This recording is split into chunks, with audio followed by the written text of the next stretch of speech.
महंगाई आसमान छू रही है, भूखमरी जान छू रही है।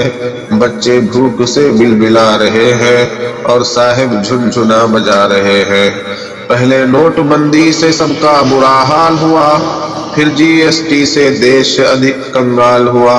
उद्योगपति सरकार की कृपा से मजे उड़ा रहे हैं और साहिब झुनझुना बजा रहे हैं।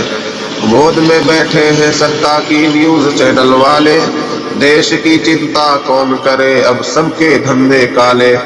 सवाल पूछने वाले सरकार का ही गुण गा रहे हैं और साहिब झुनझुना बजा रहे हैं।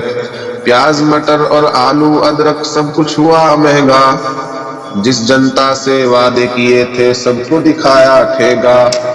गरीब लोग बिना तेल प्याज के सब्जी बना रहे हैं और साहिब झुनझुना बजा रहे हैं।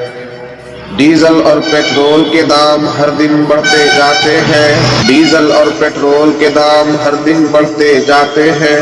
रोज कमाने वालों पर भी कर्जे चढ़ते जाते हैं। बाइक पे चलने वाले साइकिल चला रहे हैं और साहिब झुनझुना बजा रहे हैं।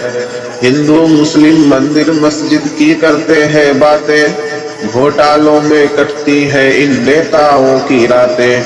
कुर्सी और सत्ता की खातिर हमें लड़ा रहे हैं और साहिब झुनझुना बजा रहे हैं।